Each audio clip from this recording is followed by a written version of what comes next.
Hello everyone, welcome back to Sydney and Starlet, and if you are new here, welcome, enjoy the videos. So today me and Sydney are going to be reading a little golden book, Gremlins. Don't get him wet, keep him out of bright light, and never feed him after midnight. Oh boy. Rand Peltzer was an inventor who made gadgets. Once, while he was traveling, he was in Chinatown and went to a curious store that was owned by Mr. Wing. There, Rand discovered a cute fuzzy creature called a Mogwai. He named Mogwai Gizmo. Rand planned to give the Mogwai to his son, Billy, as a Christmas present. Billy loved movies about monsters and aliens, but Gizmo was more unusual than anything he'd ever seen. "What is it?" Billy asked. "It's your new pet," Rand replied.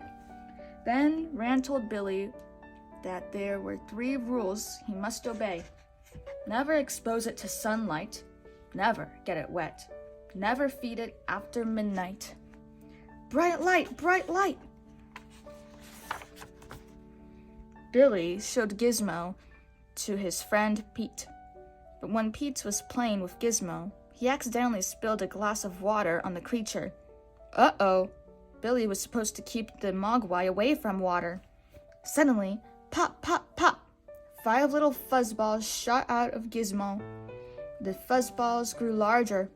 They were Mogwai too. 5 new ones, Pete said. But these new Mogwai weren't friendly like Gizmo. They were mean and mischievous. At night, the new Mogwai begged for food. Billy checked his clock. After all, he couldn't feed them after midnight. "Well, it's not midnight yet," he said with a shrug. So Billy gave them some fried chicken. However, he didn't know that the mischievous Mogwai had unplugged his clock. It was after midnight. Oh no! The next morning, Gizmo looked worried. Big green cocoons had formed around the other 5 Mogwai.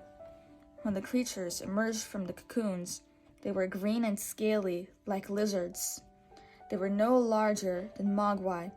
They were like gremlins. "They hatched!" Billy exclaimed. The gremlins started wrecking the house and causing trouble for Billy, his mother, Lynn, and Gizmo.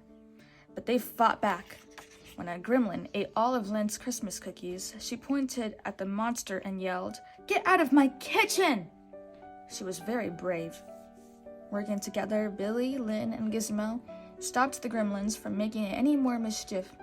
But their leader, Stripe, escaped. Billy and Gizmo searched for Stripe. "Don't worry, Giz," Billy said. "We'll find him." They tracked Stripe's footprints to a nearby swimming pool.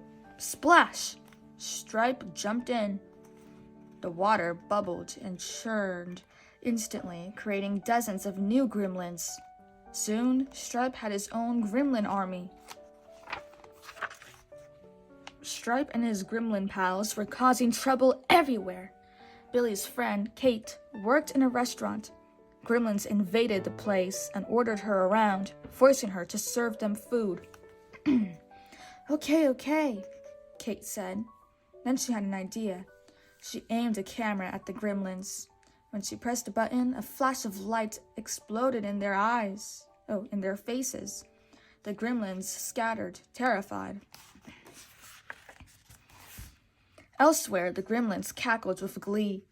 They enjoyed frightening people. But some people weren't scared. Pete used a slingshot to keep the gremlins away from his house. The gremlins scurried away. "Where did they all go?" Kate asked. Billy realized they were in a movie theater. After all, one of the rules was to never expose them to sunlight, so going to the movies was perfect. Billy and Kate trapped the gremlins in the theater and made sure they couldn't escape. But Stripe did escape. He was the last gremlin who needed to be captured. "Where is he?" "In the department store," Kate yelled, pointing across the street. That was where Stripe was. Billy and Gizmo went into the store to look for him. When Stripe stood near a big window, Gizmo bravely drove toward him in a toy car and opened the blinds. A sunbeam came streaming through the window and melted Stripe. The Gremlins wouldn't cause any more trouble. After their adventure, Billy, his parents, and Gizmo were relaxing by the fireplace. There was a knock at the door. It was Mr. Wing, Gizmo's original owner. Mr. Wing was upset that Billy had broken the 3 rules. He didn't think that Billy was responsible enough to look after the Mogwai. Perhaps someday you may be ready, Mr. Wing said. Until then, he would take care of Gizmo. Before Gizmo left, he had one final message, which he said in the cutest of Mogwai voices. Bye, Billy! Billy was sad to see Gizmo go, but he was happy that he'd made such a wonderful furry friend. That is the end. So that is it for today, everyone. Really hope you all enjoyed it, and we'll see you all next time. Bye-bye, babe. Bye-bye. Pick out your favorite page.